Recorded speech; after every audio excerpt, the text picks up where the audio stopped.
If you have ever wanted to write romance, or if you've been interested in the process of writing romance, then this video is for you. Hi, I'm Laura Page, and I wanted to share some tips about planning an outline using your trope. When a lot of writers sit down to write a book, they have a basic idea of some of the things they want to happen, but sometimes the scary part is how to fill in all the rest of the plot. Sometimes that's actually the fun part because your imagination can run wild, but other times it makes it run a little too wild. So I've narrowed down the things that I want in my story based on the tropes that I've chosen. For example, when I wrote this book right here, I knew I wanted it to be a billionaire story.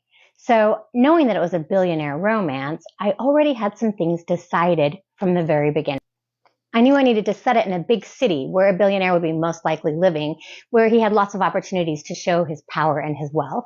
I knew I had to include scenes where he whipped out his credit card and tried to solve everything with the money that he had in his wallet.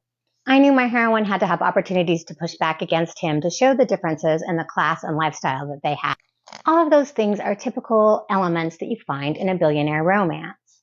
And while that doesn't exactly spell out what happens next in the story, it does give me some direction. When I added the next trope, which was boss employee, that also helped, especially when I decided that the heroine was going to be a sort of spunky girl. I realized that she didn't fit in a typical office setting, so that helped direct my setting to a nightclub.